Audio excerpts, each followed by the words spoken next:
that you get from a single image. But what should you really attend to? Is it really important? Now I'm giving a talk. Is it really important for me to attend to all the information, like all the cardboards that are there? No, right? Is it really important for me to attend to the chairs here? No. Is it important for me to attend to the bag there? No. It's what I do care about now is the slides that I have here and the people that are listening to my talk. So the robot should also be able to understand what's happening around itself and attend to certain important data that are task relevant, that are important for that particular task. So I'll show you a video. Now, it's a bit technical. The video, I'll share the slides after this. I've added link to the full video. So here in the video, what they're doing is, I'll share just a second. In this video, what they're doing is that they have a new kind of architecture called liquid neural network. So if you guys are interested, it's a bit complicated. You can go through that. But what I really need you to see is the attention map that you see here. Look at the attention map. Look how clean it is and how focused it is on the road horizon and on the sides of the road, which is how I drive. And so liquid networks seem to understand their task better than deep networks. And because they're so compact, they have many other properties. So in particular, we can take the output of 19 neurons and turn them into a decision tree that could show the humans how these networks.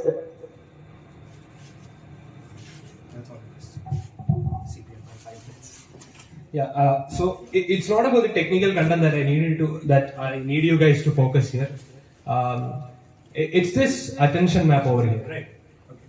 You guys can clearly see this is a camera input that we have. Some kind of processing. It's too technical, so we are not going to go in, deep into that.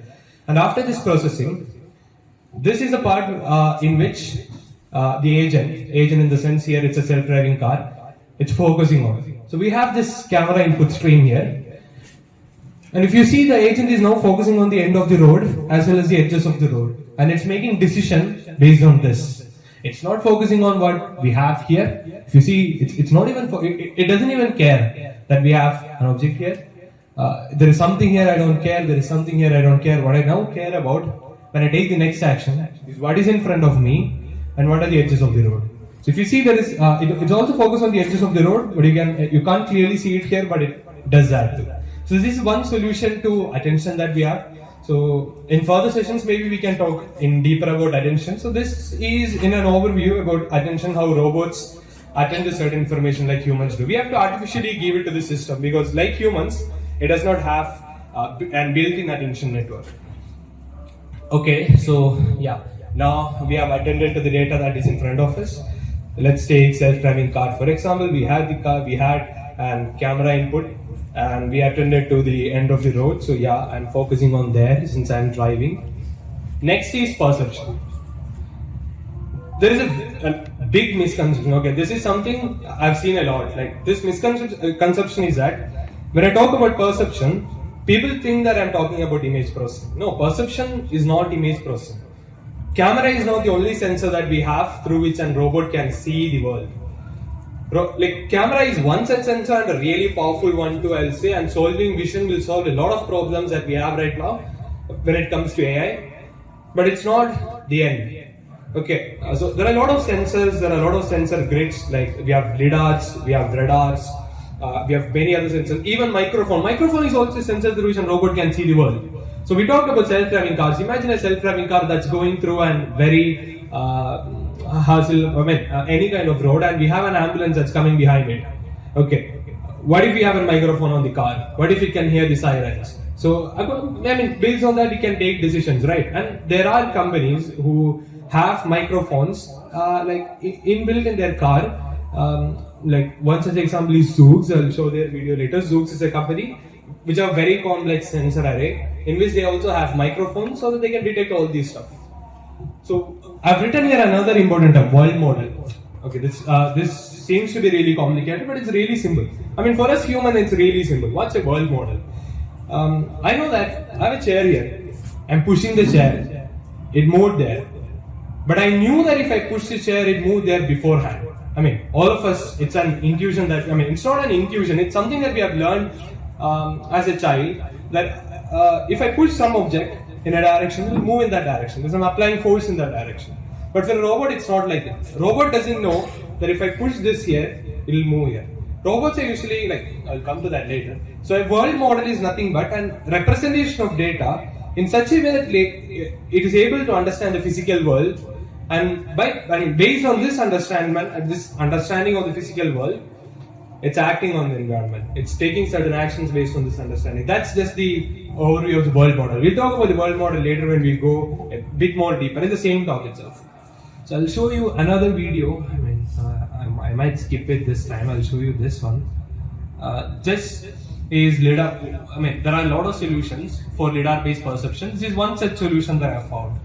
So in this video, you can see a test drive on the Las Vegas Boulevard taken during 2022 CES with our live demo vehicle. You can observe the radar machine learning only perception visualized with boxes in green, driving vehicles turning orange when they stop. And here on the right side, you can see a group of pedestrians walking behind a concrete wall, and the radar is still able to detect them.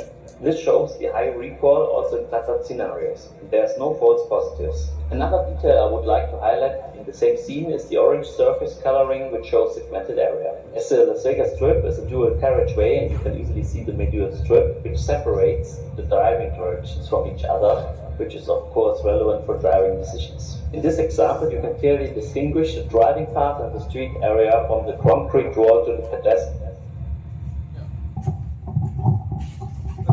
So this is one such example where you have seen that On the Las Vegas Boulevard taken during 2022 CES with our live demo vehicle. You can observe. like here you can see that great. It's not what you see here is what the robot sees from the perception, from the model that we have created.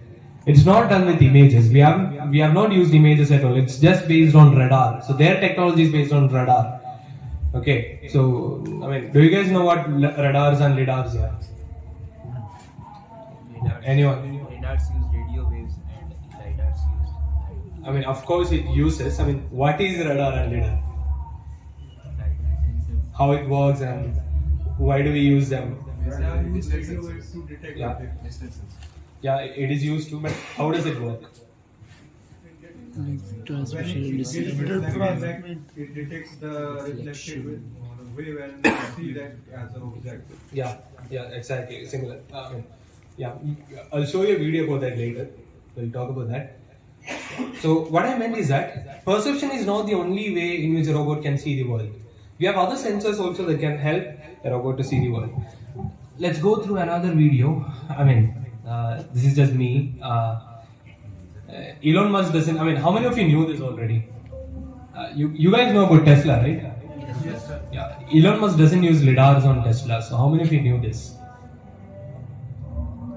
So the thing is that Elon believes that solving vision is what we need, and going with lidars are very costly and precise lidars. And going with lidars is not the way in which self-driving cars should go.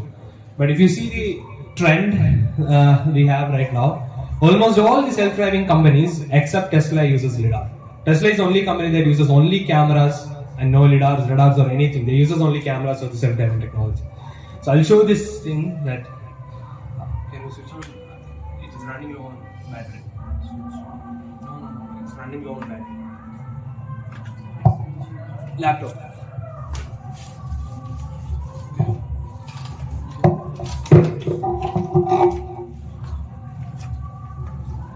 Yeah, it's fine. I'll play this video.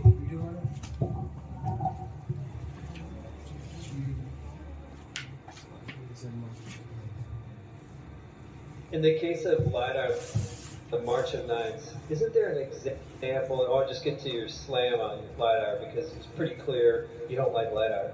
In this, LiDAR is lame. LiDAR is lame.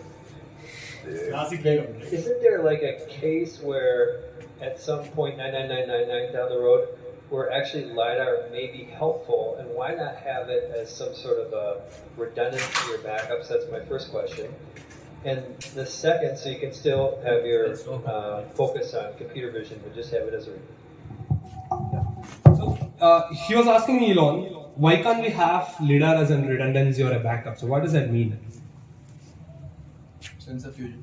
Yeah, I mean, it's sensor fusion. So, I mean, yeah, I'll tell you guys. So, when he says redundant sensors, it means that you have camera, the main, so the self-driving mechanism might be built upon camera, on images. But imagine a situation where your camera fails.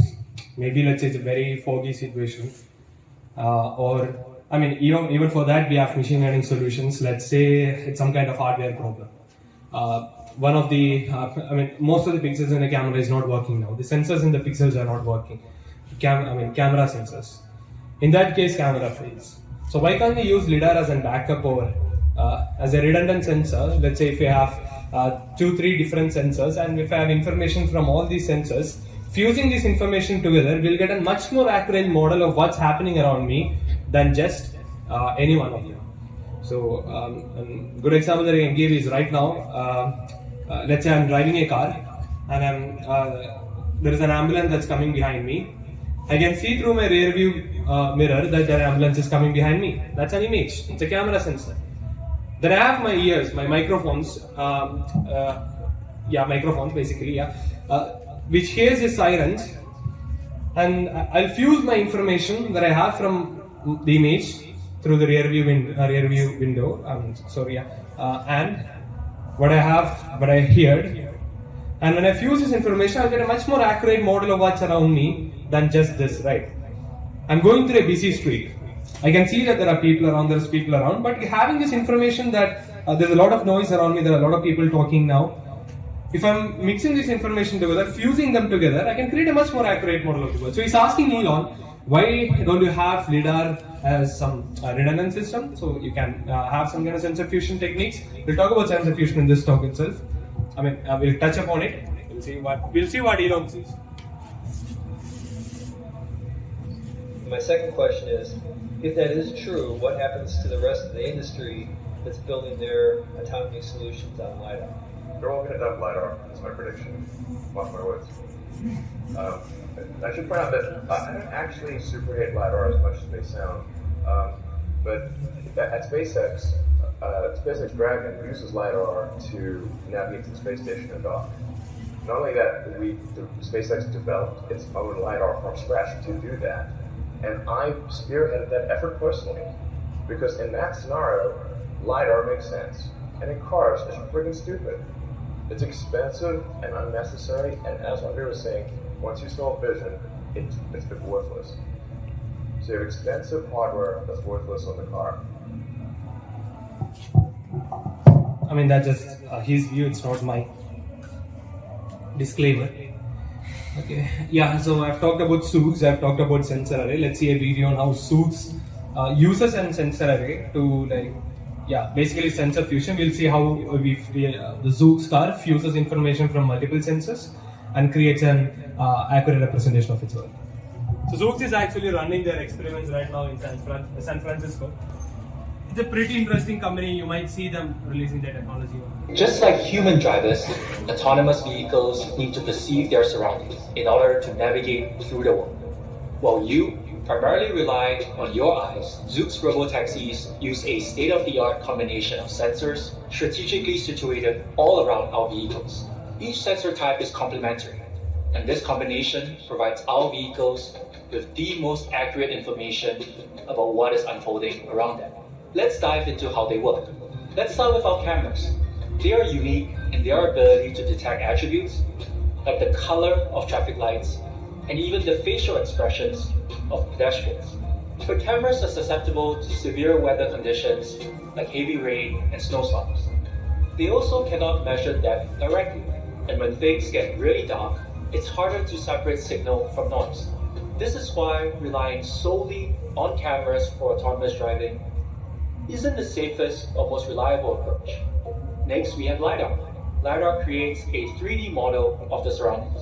It fires millions of laser signals per second that reflect off objects and return to the sensor. LiDAR is great at detecting depth and measuring the shape and size of objects.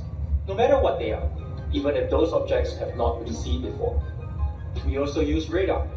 Radar works by bouncing radio waves off surfaces to determine the distance, size, speed, and direction of objects around the vehicle. Radar has three advantages. It provides velocity measurements with low latency, it detects agents at far distances, and it's robust in extreme weather conditions like rain, fog, and snow.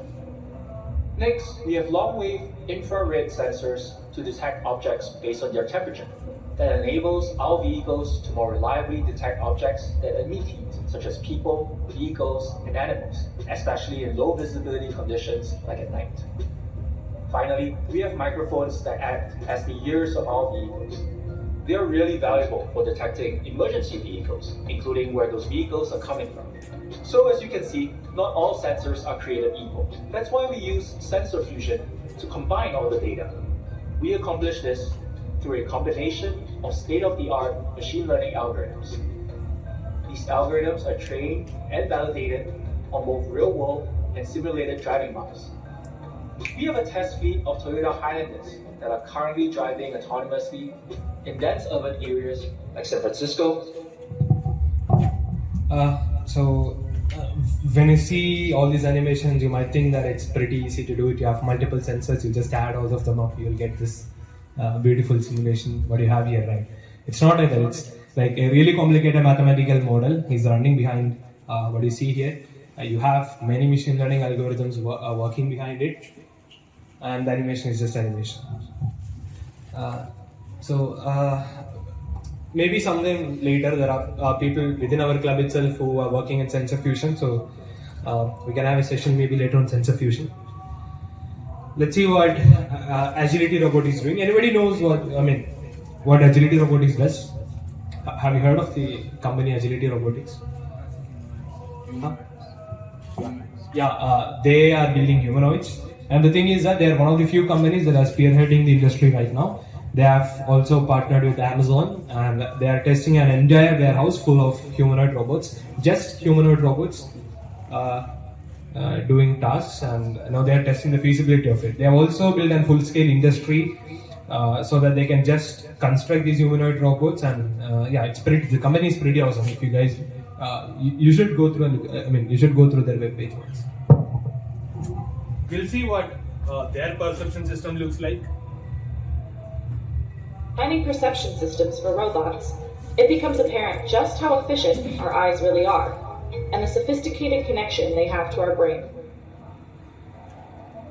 The perception work that we're doing at Agility is fairly unique. We're developing algorithms that will go on a physical platform, go out into the world and do actual work. Digit is a mobile platform, and it's real-time environment interaction. So with static cameras, you can go and play back images. They have no motion blur. You can really kind of control your environment a lot. But with Digit moving around, the effects of how you detect the first thing also subsequently affects everything after that. If we're doing something like terrain mapping, we want to make sure that that's accurate so the robot doesn't trip on obstacles or clutter in the environment. We can also think about things like object detection or obstacle detection. We don't want Digit out there running into objects or people that it shouldn't be. One of the big challenges that we have on the perception team is robustness, especially to new scenes. He talks about robustness in the end. We'll talk about robustness later. Yeah, so now we talked about attention. We'll talk about perception. So we've attended to data, we have perceived data. Now let's just go through the way in which robots can store data. So these are scene representations. So how do I represent the scene around me right now? So what I see a lot of curious faces right now in front of me. I see my laptop here. There are many things around me. So how do I represent this? Okay, let's see. It doesn't have before going to the video, so this is one way in which you can represent what you are around you. So this was basically built with images. So that's what you call a 2D map of the environment. Let's say it's your house. You have some object there. It might be a bed. You have a sink here. You have a chair here. This is basically the map of the environment. So So right now in this room, there are many things here. I mean, there's a chair here, and I'm a robot. I'm right now here. I need to move to that table there. So if I have the map of this environment, I can basically prompt the robot to go from here to there by just giving the coordinates of this point and that point. So if I have a 2D map, I can do this. Now what does it mean when I say 2D semantic map? What does the term semantic mean? Semantic means, in a general sense, it means understanding. Like how well you understand the environment that you have, or let's say, yeah, this is semantics of this environment. When I say that, I mean that you're representing each individual part with certain color. So, or how could I say this?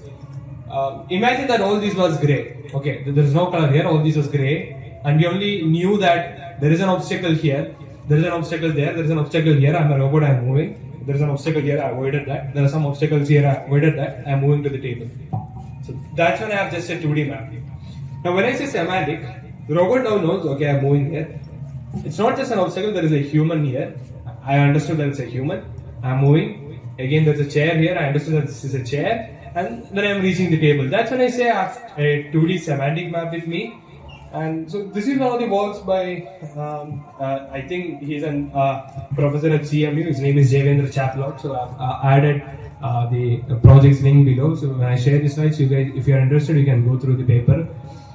So here they are procedurally building a semantic map by exploring the scene. And once you have the semantic map, then you can do tasks on top of this. So it's used by a lot of autonomous vehicle companies, especially the ones which autonomous ground vehicles that works in single level factories. They use these kind of techniques, like having a 2D semantic map and then using it to move from a point to point. Because usually in industries, not industries, in warehouses especially, they have this fixed array of shelves where you have items stored, and you know where these shelves are. They have an order. So if you have an order, then by building these 2D maps, the solution becomes elegant and simple, right? You don't need to go for such complex things in that case. So this is one way to represent the environment. Now let's move from 2D to 3D. So maybe I'll just go through it. Let's see if you guys can get it.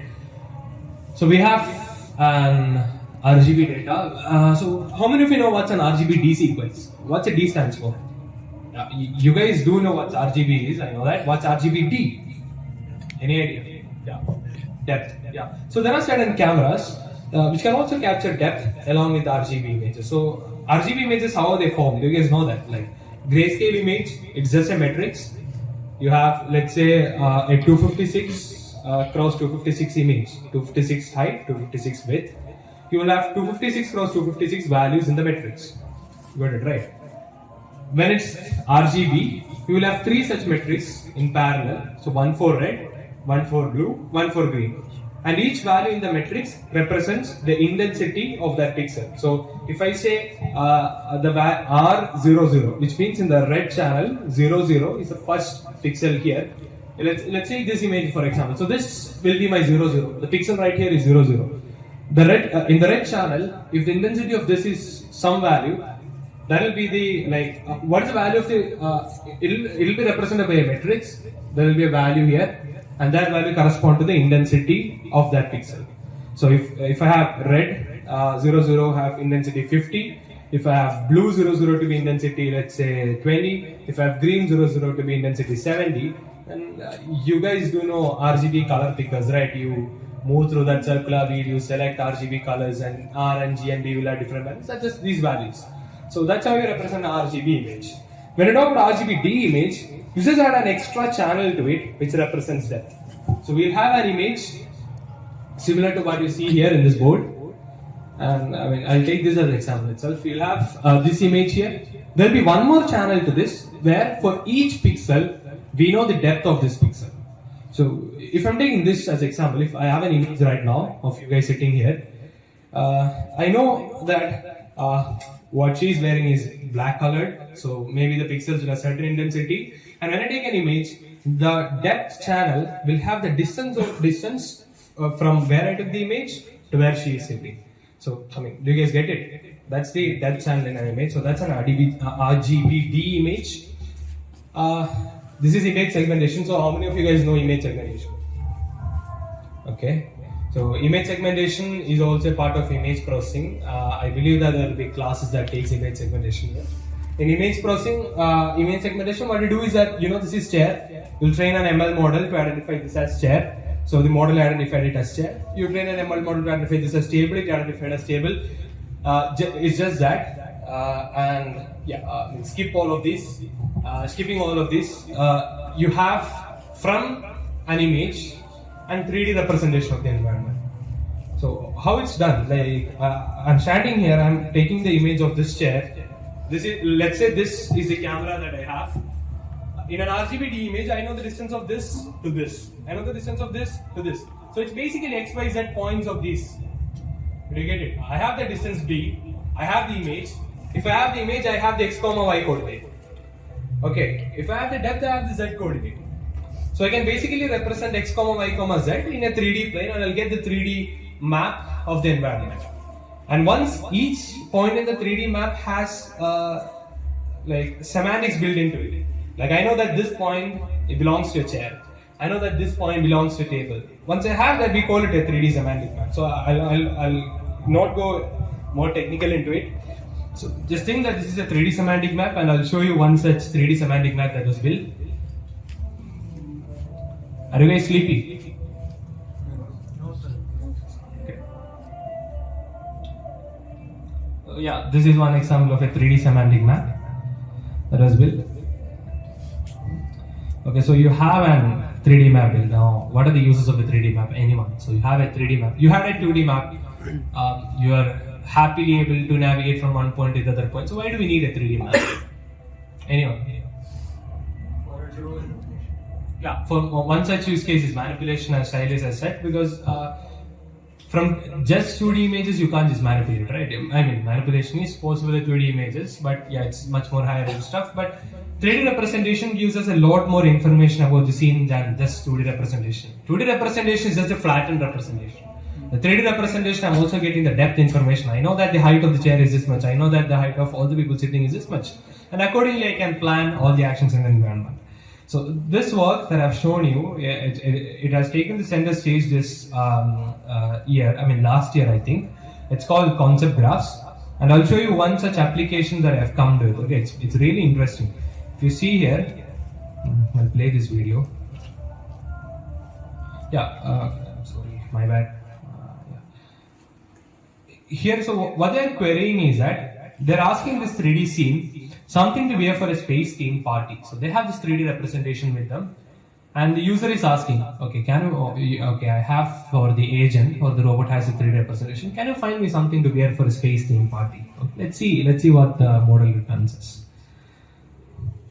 Okay, it found some object. This is called as a heat map. Yeah. Okay.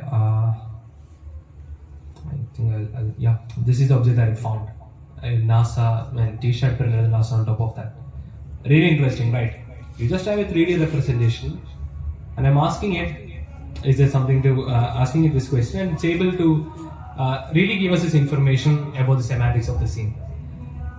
Okay, so we have talked about attention, where we attend to certain information about the scene. We talked about perception, where we perceive the information that we have attended.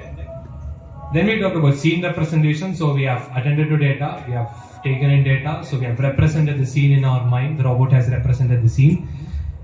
Now, the robot need to reason about this information that's stored, right? So, like in the previous case you have seen, the robot had a 3D scene where it had a lot of a representation of an environment, let's say a house. It had that T-shirt there. Now, if I'm asking it a question, bring me something to wear for a space theme party, it should be able to reason, like, yeah, this is an object that's suited to this query.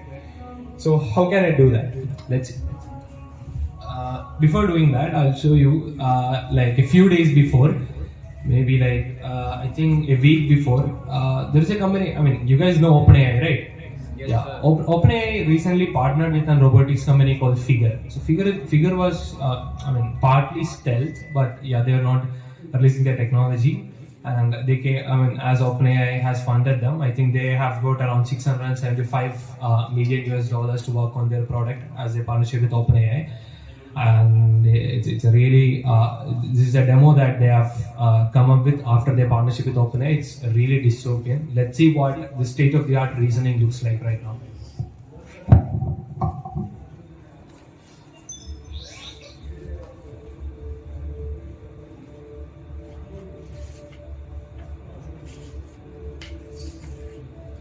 Hey, figure one, what do you see right now?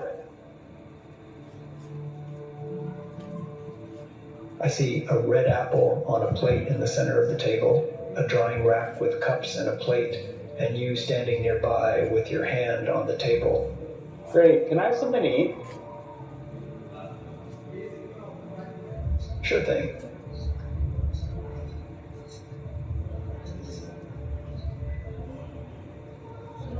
Great.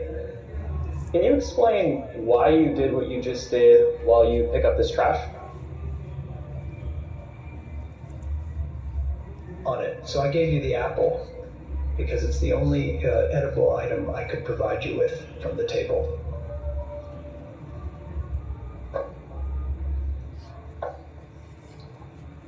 Great. So, based on the scene right now, where do you think the dishes in front of you go next?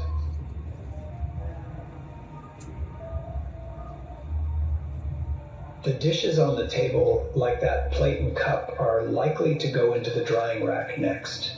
Great. Can you put them there? Of course.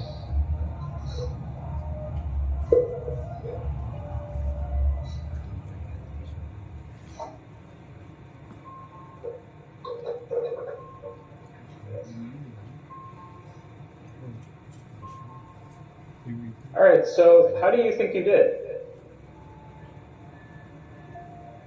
I think I did pretty well. The apple found its new owner, the trash is gone, and the tableware is right where it belongs. I agree. Thanks, figure one. You're welcome. If there's anything else you need help with, just let me know.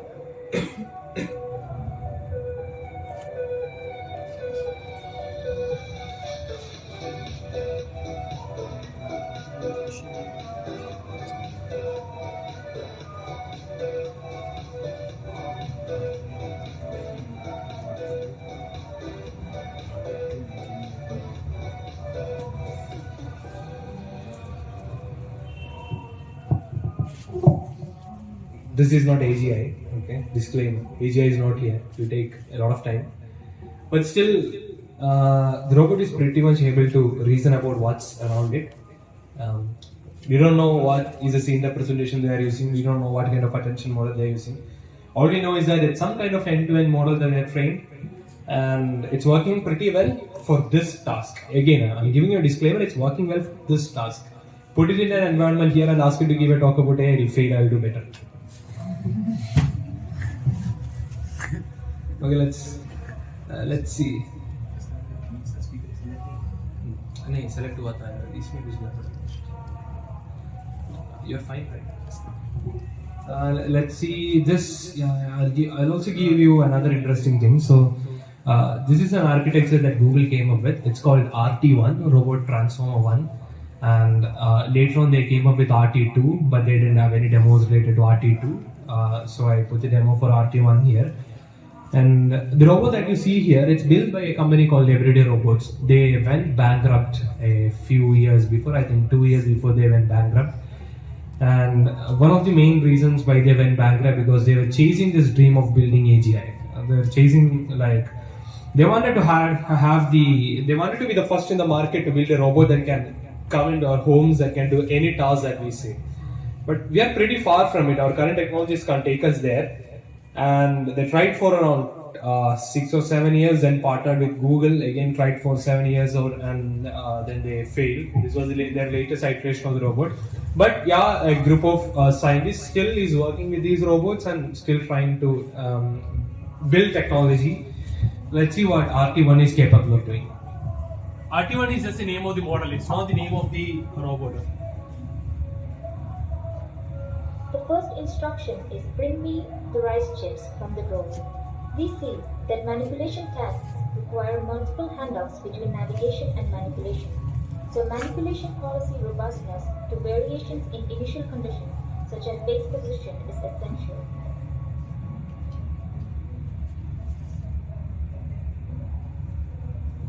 Here we can see RT1 attempt retries despite initial failure.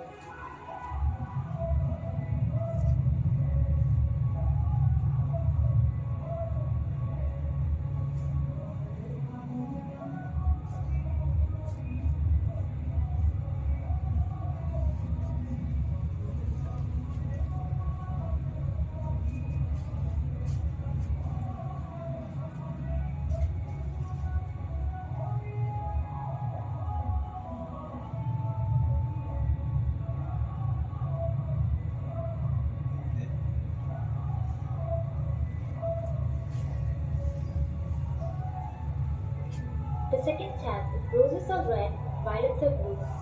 Bring me the chips from the drawer and a napkin too. Stop here. In this task, the manipulation policy. See, the beauty of this is that they're not just asking it like bring me something. They're twisting their words and then trying to see how the robot reacts to it. That's really interesting. Let's see what it is. To handle articulated objects and deformable objects, which would be difficult for traditional model-based approaches. We can see RT1 successfully manipulating the drawer and pulling the napkin from the napkin dispenser.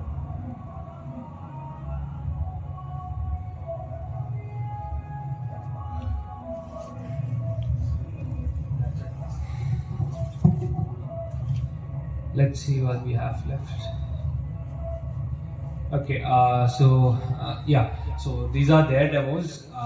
Then for the past 6 months, I have also been working on embodied AI. I have worked similar to this, so I'll show you my research work on reasoning. Okay, it doesn't have any audio, so yeah. So this agent is initialized in it's a robot. What you can see there is a robot. On the left, you have the RGB image which the robot sees, and on the right, what you see is a third-person view of the robot. And I've tasked the robot to find keyboard, so there is nothing else that the robot have. It's just it's just the RGB image, and from this RGB image, it has to understand that if I need to find a keyboard, I should move to a room which has table, or I should move to a room which is more similar to the place where you work, rather than the toilet or the bedroom. So based on understanding the semantic, you'll see how the agent reasons. Okay, so.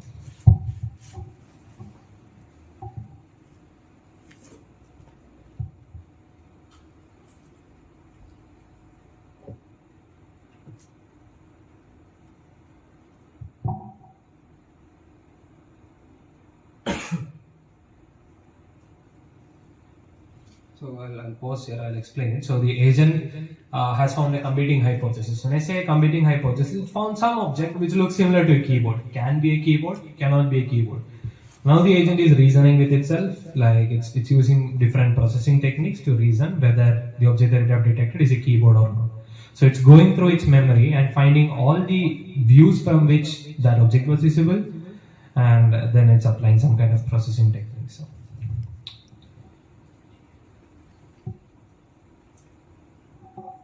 Yeah, it successfully found keyboard in this case, but don't be deceived. It's just one of the successful cases. We got the accuracy to be around 0.4, so it's pretty low, and the state of the art is also around 0.4 something. So there's a lot of work still to be done with reasoning. Let's move on to action and regulation. So we talked about attention, perception, scene representation. We talked about reasoning. Intelligence does not stop at reasoning. Once you have all this data, you should be able to act intelligently. Imagine that I have all this data in front of me right now, and I just talk about something like Power Rangers. How would it feel like? Okay, so I should be able to act accordingly with the data I have, right? So let's talk about action. So I think, I absolutely adore this robot. It's one of the robots that I worked with. I mean, I didn't work personally with this robot, but then I worked on a lot of simulation on this robot. Let's see how we can use. How good is legged locomotion right now? And I think it has an We present a radically robust locomotion. One more thing, this is 2 years before, and right now it's much more advanced, and I'll show you how advanced it is after this. Controller for quadrupedal robots. Don't focus on the technical Our answer, just take in enables robots to like how traverse good it is challenging right now. environments that have been unapproachable by existing methods. The proposed controller is driven by a neural network policy that is trained in simulation and deployed on different versions of the animal robot. Without any real-world data or accurate terrain models, the control policy is robust in natural environments with highly irregular terrain profiles and unknown physical properties such as friction and compliance. To evaluate robustness and generalization, we tested under various conditions and with different robots over the time frame of more than half a year. The proposed method does not use cameras, LiDAR, or contact sensor information, but only relies on proprioceptive sensor signals to adapt to diverse terrain conditions. The controller can handle dynamic footholds, remains robust even when the robot's feet are impeded, and successfully handles significant disturbances to the robot's legs, which are often present when walking through vegetation. In fact, our system was able to traverse any terrain shown in this video without a single fall. For each robot, the same controller was used in all environments and conditions. Here's the structure of our controller. We'll not go into the technical aspects of it. Maybe in some other class if you're interested. Okay, so this is kind of the state of the art. I think this video was released 2 weeks before today, so it's really interesting. So, what do you guys think? Can legged robots be useful? Like robots like this, what do you guys think can it be useful? Any ideas? Yeah, expedition. Yeah. Rescue missions. Yeah. Okay. Rescue mission. Rescue missions. Then okay. So this video is about rescue mission. Let's see, and I'll ask you guys about what do you think about this.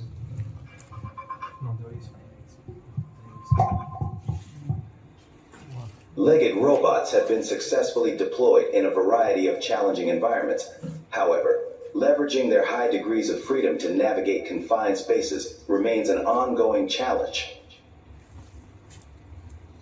We tackle this problem with a two-layer hierarchical framework. First, we train a low-level locomotion policy which follows 6D commands using reinforcement, X orientation, and body height commands given by the operator. The policy demonstrated that it can traverse stairs while crouching down. In addition, the policy demonstrated robustness in a challenging environment consisting of unstable and loose obstacles.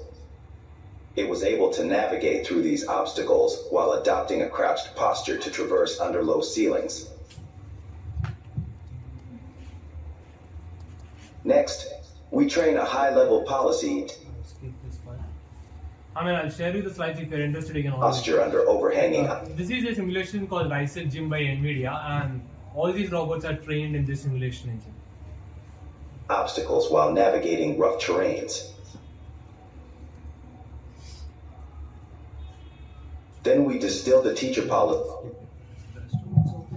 Yeah, the future is bright. Of course, as you can see, robots will come into your futures, and this is one such scenario where robots can be really useful in search and rescue missions. So in action, when I say it's not only for robots in the sense legged robots, it can also be for, in this case, it's a manipulator. Skip this part, you can see the application of what it's doing. It's really able to reason what's in front of it and able to act accordingly.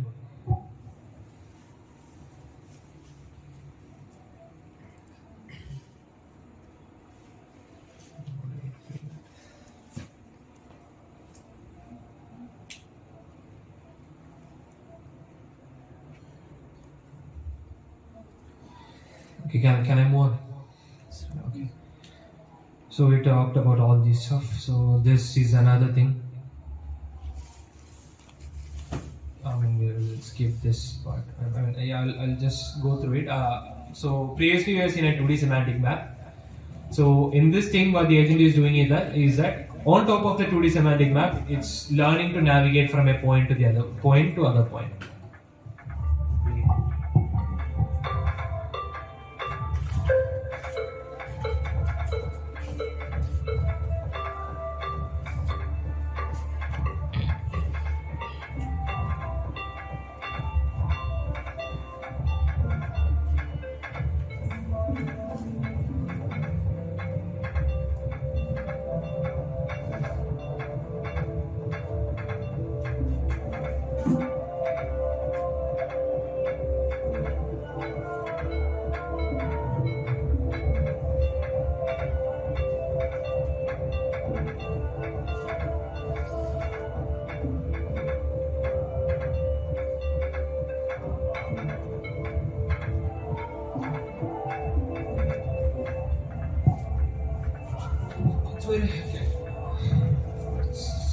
Maybe quickly go through. So this is a work that I've done an year before. So after working with ISRO, like for an year or so, I was behind a startup. I'm now thinking that I'll do it after pursuing my higher studies. So not while pursuing my higher studies. So I'm behind the startup. So this was a robot that I've created. Like I've designed it and I've trained it to work on all the different kind of terrains. So this was the result that I got.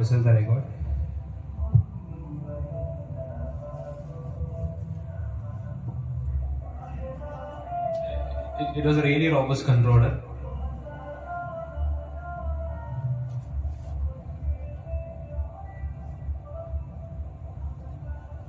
So here what I've done is that there are around 4,000 robots that are being trained in parallel, and there are multiple different kind of environments here. So you have flat terrain here, you have some kind of step terrain here, you have random terrain here, terrains with all the kind of noise. The frictions were also different. So how can you train a neural network to work on all these different kind of terrain? So this was the work that I was doing at that time. And this was the robot that I designed. I'll skip all this part. Okay. Yeah, so I asked, this was the controller in the end. Asked all the robots from, traverse multiple terrains and come to a particular point.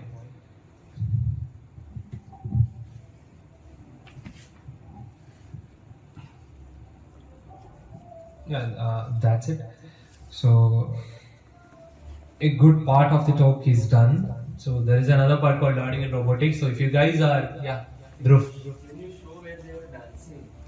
Okay, you guys want to see that? So that's a fun project that I was doing. Like, kudos to Dhruv because he remembered that.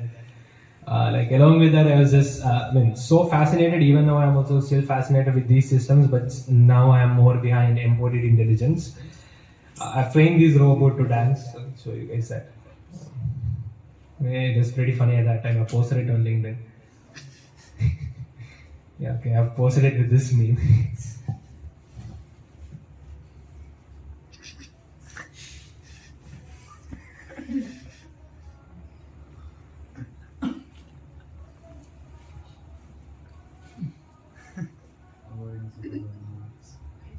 That's bad. The thing is that even I forgot. Dhruv stalks me so much, He remembers even this thing. Okay, if you guys are tired, we'll stop here and we'll talk about learning later. There is really interesting things that are coming up ahead. I got around 10 or 12 slides remaining, or else we'll stop. Do you guys want to continue or should we stop? Continue. Okay, cool. I love the enthusiasm. Okay, so all the terms written here: supervised, unsupervised, semi-supervised. So have you guys heard about these stuff? Do you guys know what these are? You guys know, right?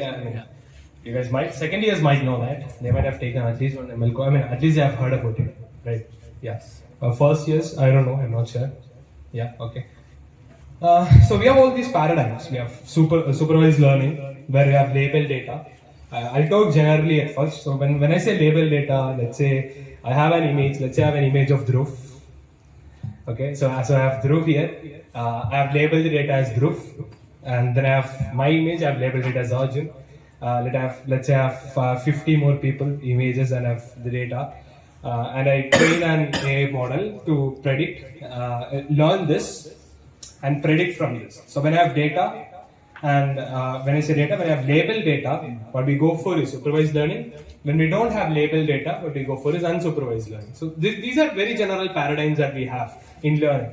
But how are these applicable in robotics? We'll see that. So that's a part of the talk that we'll go through. So yeah, supervised learning. You have images. Let's say I'm standing here. There is this chair in front of me.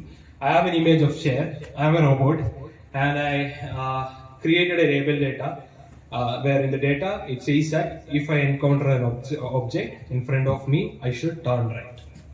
Then I have created data in such a way that there is no object in front of me, and if I have no object in front of me, I should move forward. So that's data. Such kind of data, there are a lot of data sets available, such kind of data sets. And once you have such kind of data, you can train a robot to, like, you have images. Once you encounter a similar situation, do what you have learned from history. So that's possible supervised learning, but it's extremely not feasible. Why is it not feasible? Anyone? Why is supervised learning not feasible with robotics? Any idea? Limited data set. Exactly. Because I train my robot to turn right when I see a chair. Suppose I see Arlo sitting right there. Okay, what does a robot do? Just smash into it.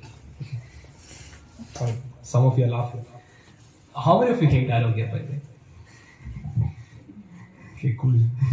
When I talk about supervised learning, so we have this class of data with us, and based on this data, the robot will learn certain things, but it's not feasible because we don't have this generalized data available with us. We have data set for a specific thing. We'll have certain lighting condition. Maybe it's we had chair, but we didn't have analog in the data set. And a lot of problems with supervised learning. So let's talk about unsupervised learning. Okay, so unsupervised learning might be able to solve this problem. Okay. Well, unsupervised learning in robotics, when I say it's very less used in robotics, unsupervised learning. In a sense, it is used a lot, but not as unsupervised learning itself as a paradigm. So we'll talk about that. We have an observation in the sense what the robot sees, and most of the thing beyond this what we see will be based on images, because as I've told, if you solve vision, you're solving a lot of things. You're solving the world model problem actually. So this is a neural network. It extracts features from these images. Features in the sense it can be a vector in the sense and matrix of dimension n cross 1 is called as a vector. So it can be a vector feature, and based on this feature, or more like, I'll take the same example here. So I'm a robot, I'm standing here, I have this image of the chair, I'll convert it into some feature, and I'll say that it's a chair, and I need to turn right. So I will have n such different scenarios, I will have n such clusters available. So whenever I encounter a new situation, I will convert into this feature space, and I will see, like, where does this feature space belong? Does it belong to the cluster that says I need to move right? Does it belong to the cluster that says I need to move left? Does it belong to the cluster that says I need to move forward? And based on that, I will add. And again, it's very less used in robotics, so I will not be touching upon it. Yeah, that's the hero. I'll not say this is the winner. Reinforcement learning. So even Dhruv talked about it. Reinforcement learning. So what do you guys think reinforcement learning actually is? Learning from mistakes. Learning from mistakes, maybe, yeah, okay, one way. Experiences, yeah. Learning from robots, mistakes, experiences. I'll show you a video. Very quick one. I don't think I have the audio for this, so. Okay. So that guy is trying to walk. He's trying to learn how to walk. We have all gone through this phase once.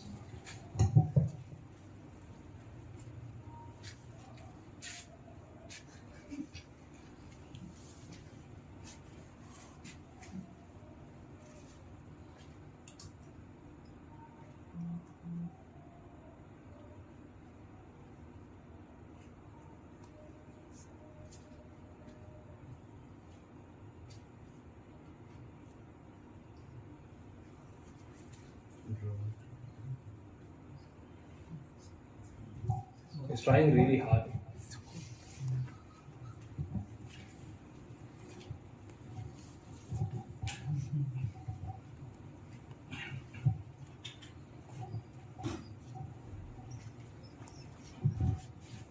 Okay, an year later.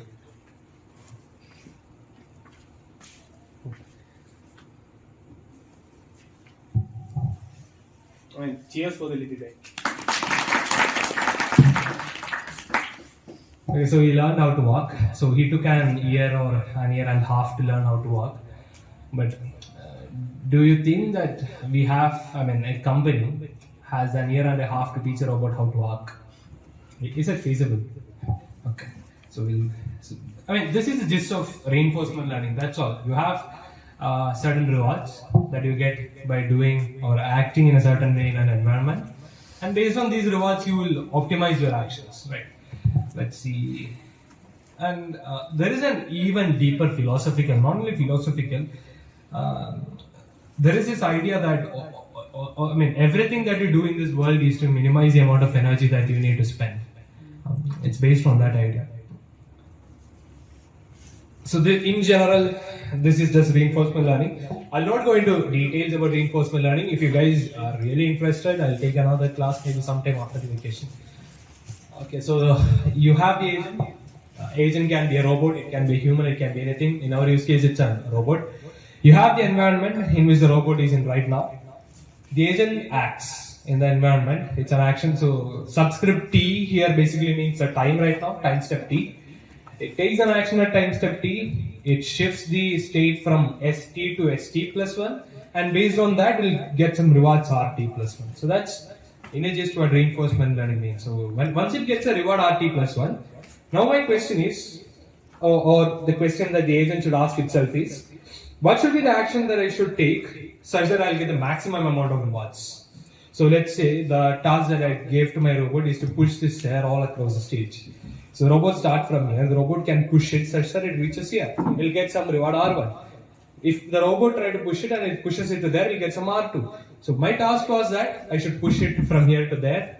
And obviously the reward that it should get when it reaches there should be greater than the reward that it gets here. And based on that, I mean, that will be the optimal action for what my use case is. So you can see three things: that action space, state representation, and reward. Action space basically means what is the action that the robot is taking. So I'll give you a detailed description about this. Let's say I'm a robot that's navigating in this environment right here. The action space can be move forward, turn left, turn right. So I'm here, move forward, turn left, move forward, turn right, move forward. So that can be an action space. What can be another action space? It can be, what are my muscle tensions? What are the joint angles that my leg should take? That can also be an action space. Okay, so lift your leg. Lift your leg is not an action. Like I'll say, bend your knee motor in such a way that it turns to 90 degrees. You have done it. Bend your knee motor in such a way that, in some angle theta 2. Like that also you can move forward. So that's one different kind of action. If I'm a wheeled robot, I can say the position. When I say position, we'll not have position. We'll talk about velocity for wheeled robots, and the velocity of the left wheel and the velocity of the right wheel. That can be an action space. If the velocity of the right wheel and left wheel are the same, I'll move forward. So the agent outputs in the environment. If the agent thinks that it needs to move forward, it outputs the velocities in such a way that both are same, so it moves forward. If one wheel's velocity is more and the other wheel's is less, it will turn accordingly. So you guys know that. So that's action space. It's basically defined by us. What is the use case that we need, and based on that, we define the action space. Then you have state representation. So this is one hot research topic right now because state representation is really tough. I know that there is a chair in front of me. But how should the robot understand that there is a chair in front of me? We went through a list of scene representations. We talked about just an image as scene representation. We talked about 2D semantic maps. We talked about 2D maps with just obstacles. We talked about 3D maps. So all these are ways in which you can represent the scene or the state. And we should talk about the state of the environment as well as the state that the robot is in right now. state of the robot isn't right on the sense. So, like if I'm here and if my leg is raised, what's the angle here? What's the angle here? What's the angle here? So that's one state of the robot. So if I talk about a manipulator in the sense a robotic arm, all the joint angles of the motors here can be the state. The velocities of these motors right now can be the state. The acceleration can also be the state. Depending upon your need, you can create your own state representation. Then you have reward, and this is the next really important thing, and how to set a reward for a certain task. Let's talk about navigation. When I talk about navigation, I am at x1, y1. I need to reach x2, y2. I ask the robot to move in, take any action that it wants in such a way that it reaches some x3, y3. So I needed to reach x2, y2. It reached x3, y3. What can be one of the reward that I can set? Anyone? What can be the reward that I can set so that it can reach x2, y2 from x3, y3? Any idea? Inverse of distance. Exactly, brilliant. It's very simple. See, I am right here now, x1, y1. I am moving to x3, y3, but I needed to reach x2, y2. What's my reward right now? I have this distance. The lesser is the distance, more should be the reward that I should give to the robot. Right? It's pretty simple in that case. What can be the other rewards that I give to the robot? See, the agent has been given full freedom here to take any action that it wants in the environment. So what it does, it moves the wheels at so much velocity that the wheels get damaged. So I should restrict the velocity. So that can also be a reward. If you have a limit to which you need to set your velocity, if you cross that limit, you will get negative rewards. So the agent will learn, agent will act, and the agent will learn that if it crosses this limit, it's getting negative rewards. So I should not do that. I should not cross the hard limit set by the user. So yeah, that's called as reward shaping, where we shape the reward based on the task that we have. Quote unquote, based on the task that we have. We'll talk about it. That's images, that's reinforcement learning. I'm not going into much more detail about it. Okay, so yeah, so this is a really important topic that I need to touch. I talked about all these different kind of control techniques. I talked about using reinforcement learning to move your robot from one point to the other point. So how many of you know PID controllers or PD controllers? It's really common, right? We use it every time, and even if you go to industries, these classical controls are used more than these machine learning based controls or data driven controls. Because, and why should we use data driven controls? Why are people researching on data driven controls and classical controls? Sorry. One such thing is mathematical modeling. So you have seen a lot of cases. You have seen a robot that's going through rubbles, all the cracked, broken down buildings, robot creeping through it. You have seen robots that walking through snow. You have seen robots that walking through a lot of different terrains. All these are leg robots that I'm talking about. And mathematically modeling this system is really tough. Really tough in the sense really tough. To an extent, even if you see, how many of you know Boston Dynamics? Okay, they used to go with something called model predictive control. It's a classical control technique, and they realized that it's not enough to build the next generation of robots, and they shifted their focus from model predictive control to data-driven controls. Because you have seen robots parkouring and stuff, right? Boston Dynamics robot. I'll show you a video. I think I have a video. Because they researched for 15 years on model predictive control. 15 years.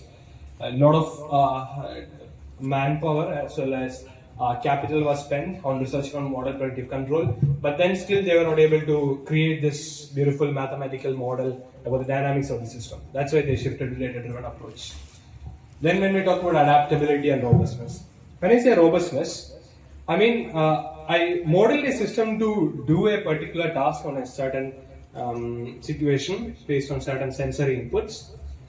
If there is some kind of noise to these sensory inputs, the system will start to work in a way that's not desirable. So that's in that case we need a system that's robust. When I say robust, I mean that system should be able to adapt to these changes. That's robustness. It's a pretty boring slide, I know, but yeah, we'll go through it very quickly. But then in the last, I'll say 5 to 10 years, we had this shift from classical control to machine learning based control. And the major factor why we had this was simulators. Yeah, better simulators and better simulation environments.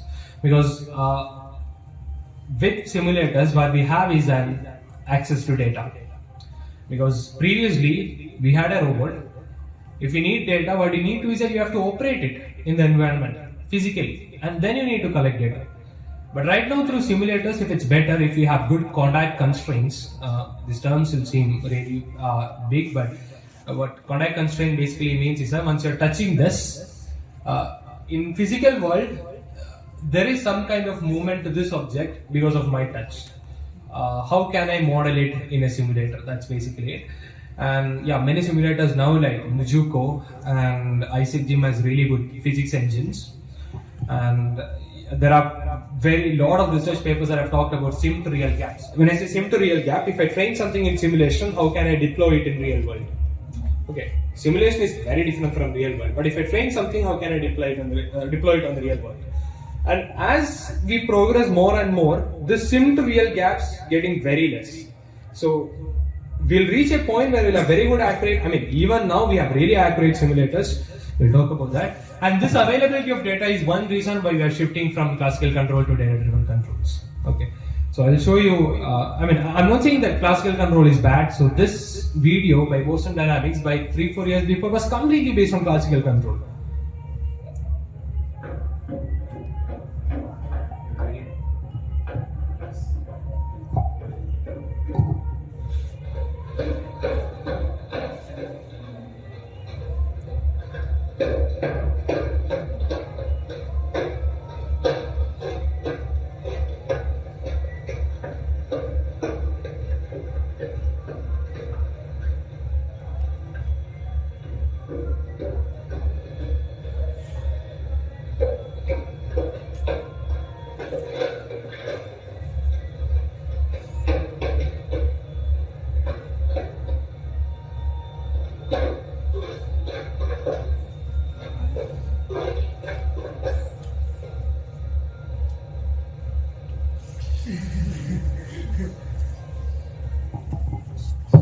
When you guys will ask me what's the use of this, okay, robots are doing parkering, how does it help humanity? It's not that. You see these intricate actions that they're doing, right? They are able to move their joints in such a way that they are able to perform these complex actions. Now imagine that you are in an industry and you need to move an object from one point to another point. Let's say it's an, let's say some kind of object which you need to move from one point to other point.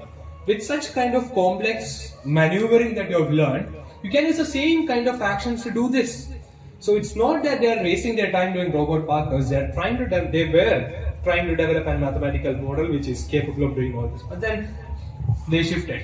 They shifted their entire focus to reinforcement-based control. So this is again a video from Boston Dynamics. It was released, I think, yesterday. And good luck, or I would have to explain this entire thing to you.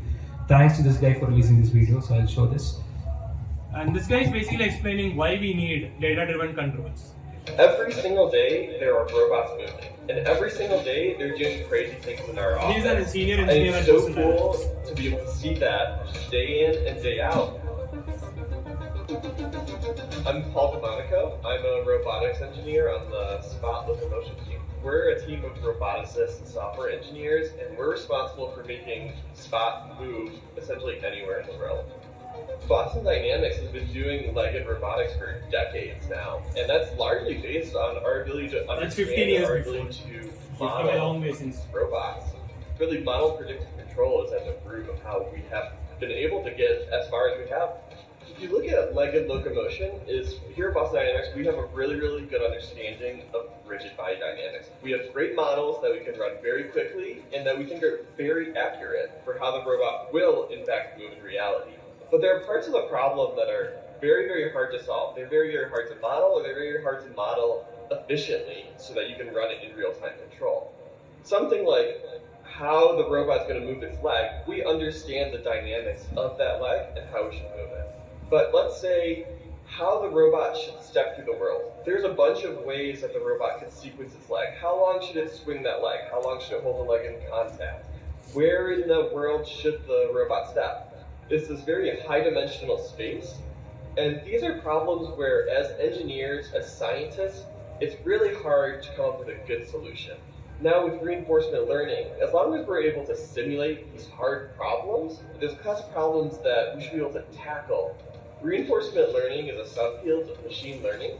At the heart of reinforcement learning is data. It's generating data that basically explains how the model interacts with the environment, and then using that data to train an agent. In reinforcement learning, our model is an agent, and it's going to learn through its experiences in whatever environment we put it in. Reinforcement learning for robotics that's largely in simulation. So an agent experiences things a robot would in simulation, and the reinforcement learning algorithm is going to do two things. One is going to explore a range of possible solutions that the robot could have in that environment, and it's also going to try to find the optimal solution. What is the best way that robots should interact with the environment?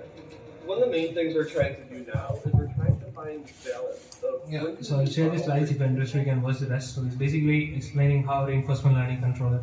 I think we have one more clip here that's really interesting. Yeah, see this. We think works well for the problem we have. And then when can we use reinforcement learning when the models may be perhaps too hard to run hundreds of times? That's a slippery surface and it's very difficult to actually write. So we're trying to find this hybrid. So we're trying to find this.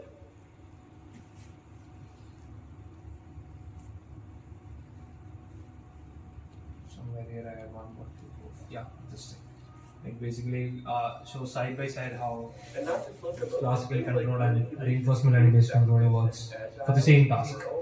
We exist as humans is going to be more capable using these algorithms. I skipped it. Saying it. This one. Stepping in good location, and it seems to be able to balance these solutions in ways that we were better than writing ourselves. With our latest software release, every customer, every user of a Spot robot is immediately going to get access. The left version 3.3 is model predictive control and the right one was reinforcement based control. Okay, so this is from a company called, I think, I don't exactly remember their name. It's Deep Robotics, yeah. So they are Chinese based company, and so this is their demo they released one day before, I mean, yesterday I think, or day before yesterday, I don't exactly remember. They released it under the name Robot Parkour. Like it's completely based on reinforcement learning. Look at the extent of its arms, like what it can do. It's holding on to stuff and getting up.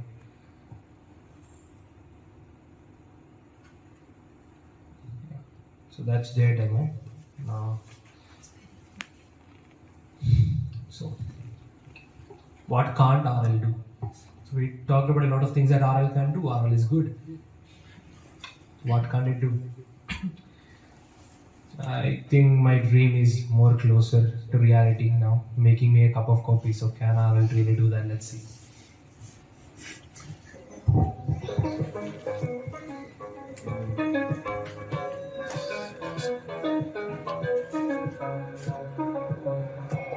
Hey, figure what? Can you make me a cup of coffee?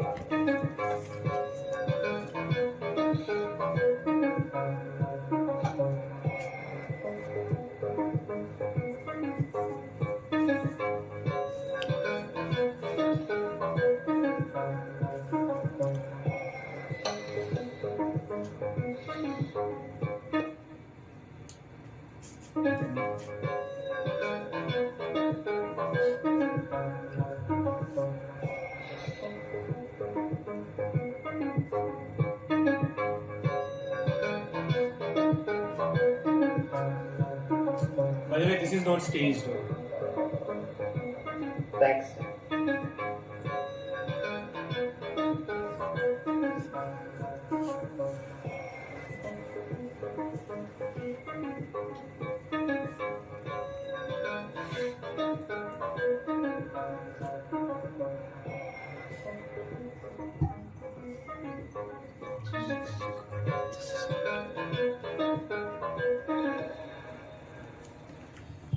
Again, disclaimer, it's not AGI. So it's trained to make coffee. If I ask you to do what Alok doing for me right now, invaluable by the way, it can't.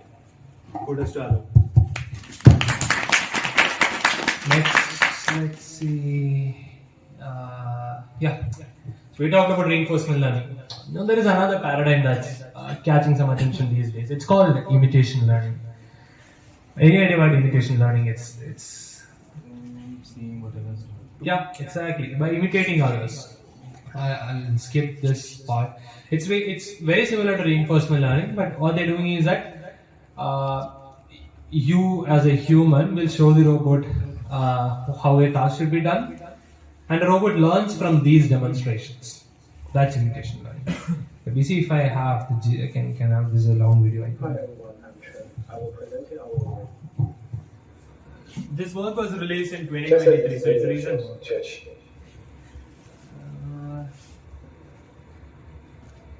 So yeah, this human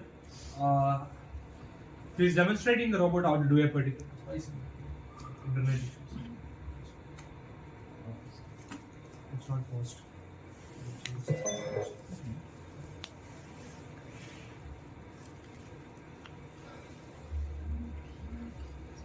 I don't know, but I'll show you the gist of it. So the human takes the robot's arm and does a lot of tasks. It imitates the robot, and in the end, the robot uses this data to learn that task, and it does this task. So that's the gist of imitation learning. But this is not what I need to talk about. The main thing is, yeah, how many of you know who Yan Kun is? He's a pioneer, by the way, a really modern guy in the world right now. A very big spokesperson on AI. You should know who Yan Kun is. Okay, so he works at Meta. He's the chief scientist of AI in Meta. He has pioneered a lot of research work. He's one of the biggest voices when it comes to AI, and this is what he has to say when it comes to reinforcement learning. So, can anyone take Alok's place? So, let's see. Do you know who Lex Fridman is? Very famous, right? So to summarize, you recommend in a spicy way that only Yan can. You recommend that we abandon generative models in favor of joint embedding architectures. Yes. Abandon autoregressive generation. Yes. Abandon. This feels like court testimony. Abandon probabilistic models in favor of energy-based models, as we talked about. Abandon contrastive methods in favor of regularized methods. And talking about.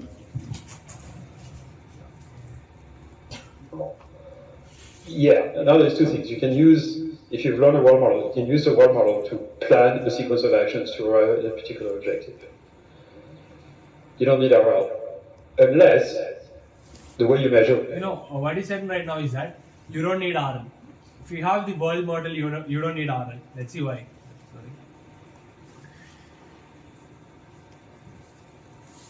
So, I think the audio is not clear. Like, you want, or whether the person you're fighting with MMA who's going to do something and then do something else. So there's two ways you can be wrong. Either your objective function does not reflect the actual objective function you want to optimize, or your world model is inaccurate. Right? So the prediction you were making about what was going to happen in the world is inaccurate. So if you want to adjust your world model while you are operating the world or your objective function, that is basically in the realm of RL. This is what RL deals with. Okay, so I'll explain it to you in a gist. We're running out of time, I think. You guys are tired. So what he's saying is that you have RL. So you saw the demo where it makes coffee, right? So it's trying to make coffee. If you ask it to make dosha instead, it can't. Because it was trained to make coffee. That's the thing with RL, right? You train it to do a task-specific thing. Again, I'm stressing on task-specific thing. It does it pretty well, really good. But it does not do well on generalizing to different tasks. So that's where self-supervised learning comes in. And have you guys heard about gray matter in our brain? Yes. Yeah, right. So Yan Kun called this as the method that will unlock gray matter in AI. So it's really interesting. So I showed you a demo where a child learned to walk in 1 year. He was initially crawling. He tried to get up in 2 legs. He fell down. He did it again and again and again. And after a year or so, he learned to walk.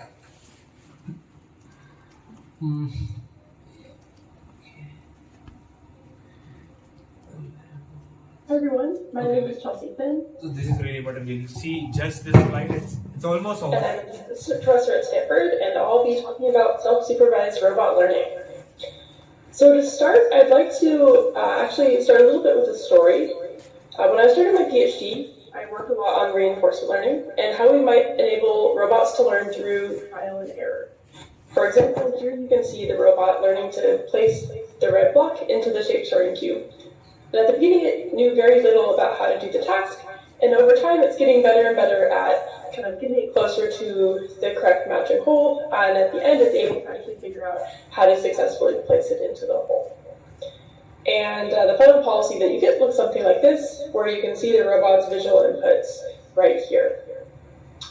Now, this seems like a very sensible way to train robots to solve tasks, and one of the things that's exciting about this kind of approach is that you can allow the robot to solve not just one problem, but to solve many different tasks. So the robot can use trial and error to learn how to place the claw of a toy hammer underneath the nail, to screw a cap onto a bottle, and also in kind of some follow-up research, learn how to use a spatula to lift an object into a bowl. Now, this seems like a very sensible way to train robots, and other works have used this same sort of reinforcement learning technique to train robots how to hit a puck into a goal, how to open a door, how to throw an object to hit a target.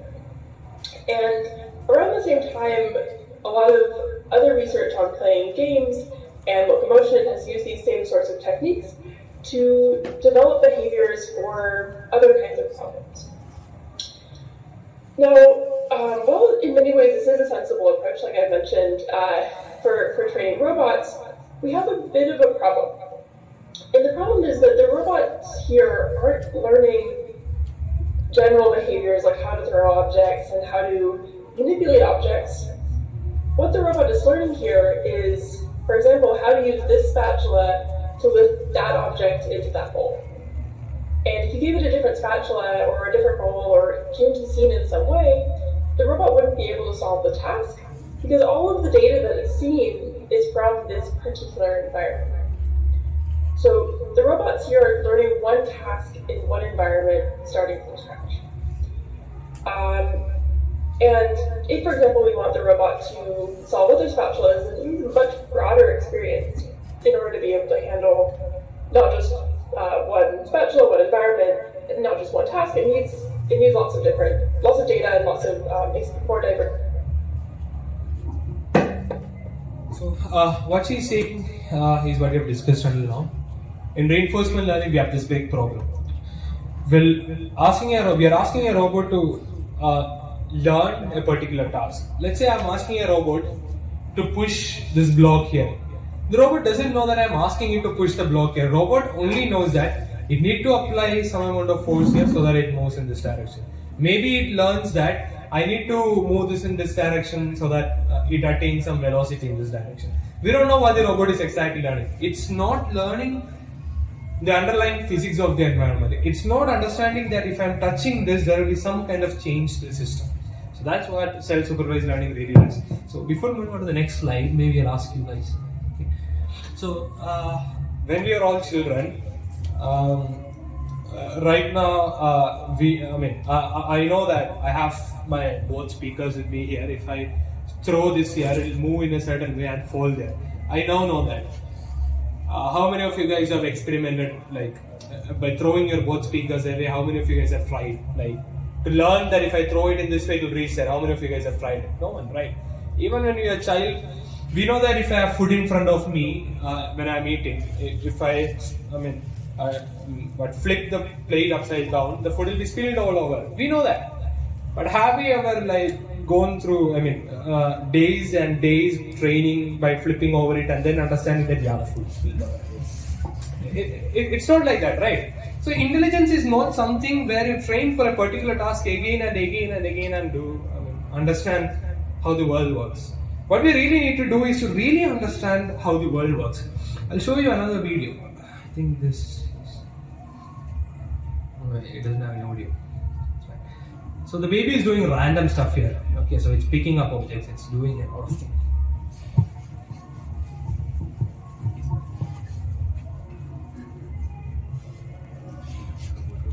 It's never learning a particular thing, it's just exploring its environment, it's trying to move things here, move things there, and trying to understand how the world works.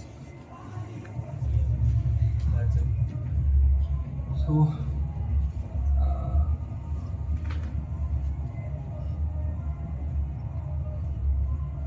yeah, so we are now trying, what self-supervised learning now is trying to do is that they're trying to imitate what we have seen in the previous slide. So imagine this robot. So this is part of a robot, it's a manipulator, a robotic arm. It's the end effect of the manipulator, the part with which it manipulates objects. Let's say this is the robotic arm, this is the end effector. I'm just randomly moving this. Okay, now I understand it's moving this direction. I'll move it, okay. Oh, it's lifted up. So the physics of the environment is in such a way that if I move it in such a way, it kind of topples. Okay, now I understand that. So there is no reward, there is no punishment, there's nothing. Just randomly moving through the environment, acting in the environment, doing random stuff, and understanding how the world works. So see, this was a work by Chelsea Finn. The professor you saw in the previous two slides. It's just moving randomly and learning. Like what happens when I do this? What happens when I close my gripper? What happens when I close my gripper and lift objects up? What happens if I don't close my gripper and lift objects up? It's just learning. It's just learning how the world works.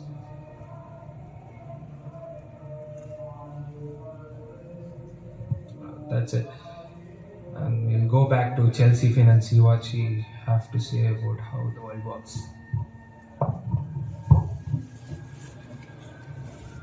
So for example, if it commands its arm over here, it should predict that the objects will kind of move over to the left, and maybe there's some blur because the robot is somewhat uncertain or fuzzy about exactly what will happen. And in contrast to the very directed reinforcement learning approaches that I was talking about before, these approaches capture much more general purpose knowledge about the world. You can capture things like objects and physics. They use all of the available supervision signal in this data, and they also don't have any assumptions about task representations. So, for example, if you wanted a robot to fold a towel, you don't need to have some sort of computational representation of a towel to solve this task. And this is because it's trying to predict directly in its observation space. It's trying to predict what the future will look like based on the actions the robot takes. And then lastly, one of the things that's nice about this sort of self-supervised prediction problem is that it is inherently a supervised learning problem because we have kind of labels, we have data of what the future looks like in our data. And so this means that we can scale our models and get better and better predictions. So for example, a model from a couple... Yeah, okay, I'll stop that there. I'm not going to go much details about self-supervised learning. Even I am currently exploring this supervised learning approach. It's really interesting. It's captured my attention a lot. So yeah, this is what I've talked about. Jan Dekun talking about self-supervised learning as a grey matter in robotics. So I'll share this slide so you guys can go through it. So I'll conclude in just 2 more slides. And I think I need audio for these 2 slides. That's how excited I am.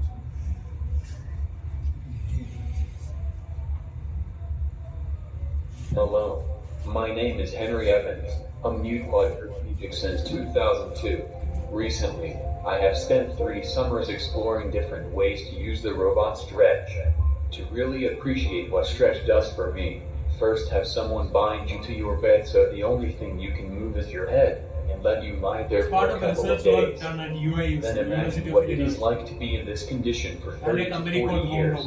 Yeah, it's no picnic. Now imagine that, instead, after 10 years, someone brings you a robot that you can control with a web browser on your computer to scratch your head when and where it itches, feed yourself when you are hungry, and in general travel through and manipulate your environment. Children are really drawn to robots, and Stretch is a good example of that. My granddaughter used to ignore me because I am paralyzed and mute. Playing with our granddaughter here in our home with Stretch was pretty powerful because our granddaughter looks at Henry as an inanimate object. And there's a sadness in that. And he has shared with me how sad it is. When we mounted a tablet with my image on Stretch and told her I was controlling Stretch and wanted to play games with her, she started playing with Stretch and talking directly to me.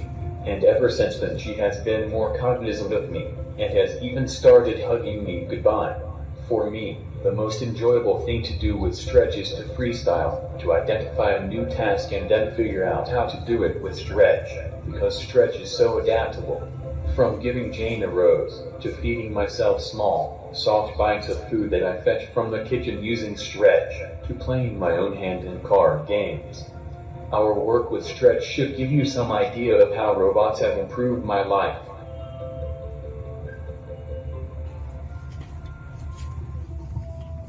Keep it there. I'll show you one more video. So I talked about a project called Groot, right? So this was their promo video. I'll show this and I'll stop. It's not enough for humans to imagine.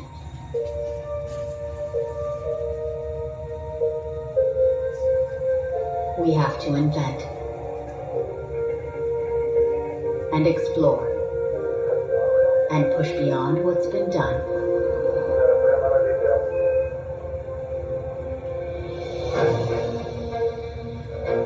We create smarter and faster.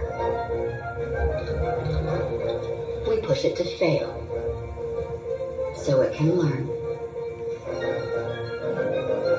We teach it, then help it teach itself. We broaden its understanding to take on new challenges with absolute precision and succeed. We make it perceive and move and even reason so it can share our world with us.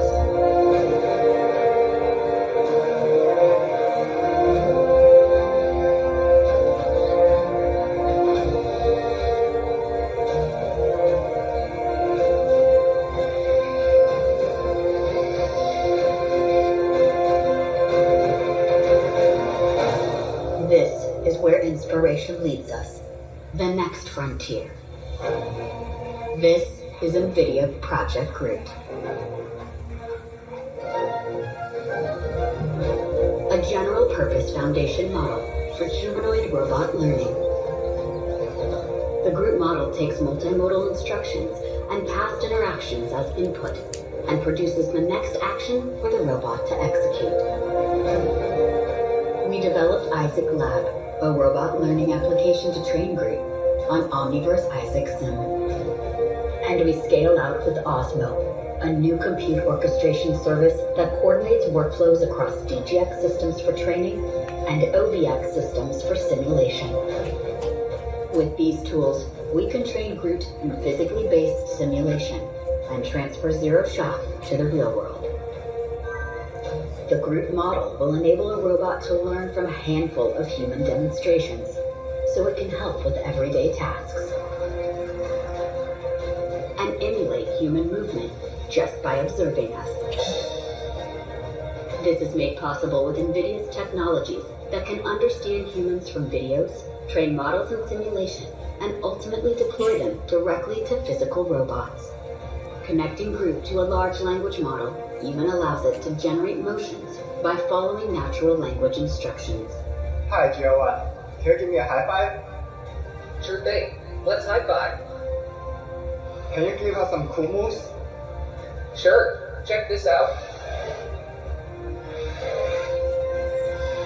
All this incredible intelligence is powered by the new Jetson Thor robotics chips, designed for Groot, built for the future. With Isaac Lab, Osmo, and Groot, we're providing the building blocks for the next generation of AI-powered robotics.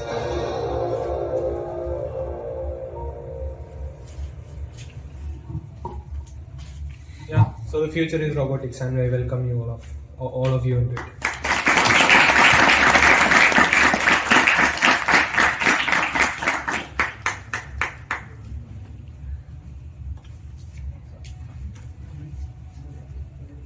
Anybody have any questions?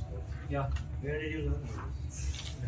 You learn it from scratch, man. See, whenever you are really interested about a particular topic, just go to Google, you search that topic, you see a lot of, it's a lot of information to take in. I usually watch one YouTube video first. I'll try to get the inspiration from that, and from there I'll go and read some articles. Then I will go read some research papers, and then you kind of it's an iterative process. You start from scratch.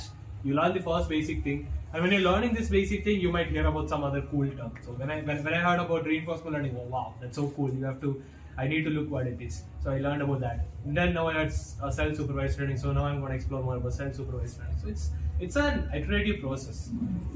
The best thing is you have all the data. YouTube research papers and articles are available online. That's the best thing. The way I've learned it is it's that way I've learned it. Any more questions? The main thing involved in the reinforcement learning was that reward section. No? Yeah, all sections. Is it there in the self-supervised or it is No, not? that's the beauty of self-supervised learning. You're not giving it any rewards. There is How no. does the model know that if it is doing the correct thing by the end or not? Yeah, it doesn't know it. It doesn't know it. That's the beauty of it. You're just exploring how the world works. Once you have this once you have the world model, on top of the world model, you build reward-based systems for a particular task. So that's how it's done. I didn't talk about it, but if you are talking about self-supervised in detail, then that's how things are done. The most important thing is understanding how the world works, and for that you do these random actions. And in reinforcement learning, it's not only the reward that matters, state representation and action space. Both are really important, equally important, but rewards are more important. Yeah. Any other questions? So, in the reinforcement learning, the problem was like the model was very specific to the environment. So, in the self-supervised learning, we are just putting aside the reward part. We're not giving it reward, but the thing is, it's still working in the same environment. So how can it generalize? It's not like that. See, if let's take legged robots for example. We have legged robots. We trained it to work on a lot of environments. So let's say I have a quadruped robot with me right now. The robot was trained to work on multiple different environments. The robot started from here, and asked the robot to go there and switch off the lights there. Okay. So the robot went there. Okay, I'm happy. Can it switch off the lights? No, but there are researchers and research works that are published. You can search legs as manipulators. It stands like this, it lifts one arm and switches off the light. That's not possible if you train a robot to learn only in locomotion. But with the world model, you now understand that because you allowed the robot to play around. The robot might have encountered that situation earlier. That was not possible earlier. In case of manipulation, let's say I train my robot to pick up this object right here. It picked up happily. And in the real world, I ask you to pick up an object like this. It can also pick it up happily. But the problem really comes when I ask it to pick up a sponge. Sponge is not an object like this. It's deformable. So there it has some problems. But when you are training a robot or the robot, when it learns the world model, now it really understands that, this object is deformable. If I touch it, it deforms. In that scenario, how should I act? So that's how it's done. So you mentioned like simulating environments, and this is like the Isaac gym. How did you get access to this? It's free. It's open source. Yeah, it's completely open source. Any other doubts? I have a question. Yeah. Is do we still have an understanding of how LLMs have helped or improving the results for RL? Okay, so LLMs, that's a really interesting question. So even a few days before I was going through this talk by Andy Kuhn, the same one itself, I linked it in the slides. So what he was telling us is that AGI can't be built on top of language. AGI can't be. LLM like ChatGPT and stuff, I'm giving it some queries, I'm asking it to do something, it's able to reason, it's able to talk back, and it's able to chat with me. But that's not AGI. And why it is? Because you see cats and dogs, right? They don't have a language as of such, but they are really intelligent. They are really intelligent when compared to robots. So intelligence is not something that's, yes, of course, language helps us to think, because when I say laptop, or when I imagine laptop, immediately the word laptop comes on top of my mind. That's because we are trained to think in terms of symbols or language. But language is not the end to AGI. Images, maybe, that's what Jan LeCun believes in right now. What he says is that language has certain amount of information in it. When I say this is a laptop, there is this, there is there is laptop. So A is something that should come behind an object like laptop. There is laptop, then there is this represents a particular. So when I say this, the language model should understand there is an object or something that's coming. So that's how language is learned. But when I take an image, there is a lot of data. I mean, when you compare it to language, like if I take the image here, it has image of a laptop, it has image of chair, it has image of a lot of things around it. So Jan LeCun basically says that the bandwidth of data, I mean, it's pretty technical term, the bandwidth of data is much more higher in images than in text. And that's why solving vision will help us solve AGI, and it's not LLM that's going to lead to AGI. That's what he says. But yeah, LLM, lot of research work, including RT1 and RT2, are based on large language models. And what they're doing is that large language model outputs text right now. They have trained LLMs in such a way that they output actions. That's what RT1 does. Yeah, the research is going on. Let's see what happens. So you mentioned like self-supervised learning allowed for the possibility that the robot could discover that it can switch on and off. So you mentioned images are better than text. Yeah, I mean that's Jan LeCun's perspective. Yeah, are people including both images and text? See, you see GPT-4, right? When you see GPT-4, you see that there are images input to GPT. How many of you knew how many of you knew that you could process images with GPT-4? A lot of you guys, okay. So GPT-4 has image processing ability also. So you input an image, it's not free. You have to pay, it's proprietary. And you ask it to reason from that image. It's able to reason about what's in that image. That's what GPT-4 is able to do that. But that's more of an shortcut way. Like it's not really understanding what the image is. What it does is that you have images, you convert image to some kind of latent space, and then you use it as you use it in the same way as text. Like how can I explain it? You have this latent space. There is something called tokens. So when we say tokens, this is a laptop. This is a token. A is a token. Laptop is a token. Is a token. Okay, so these are tokens.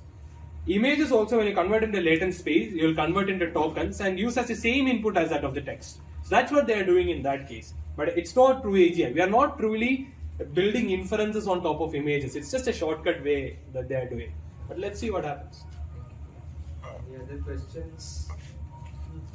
For example, you said that you told the robot to go switch off the light, but in simulation or by training, it never actually got there and turned off the light.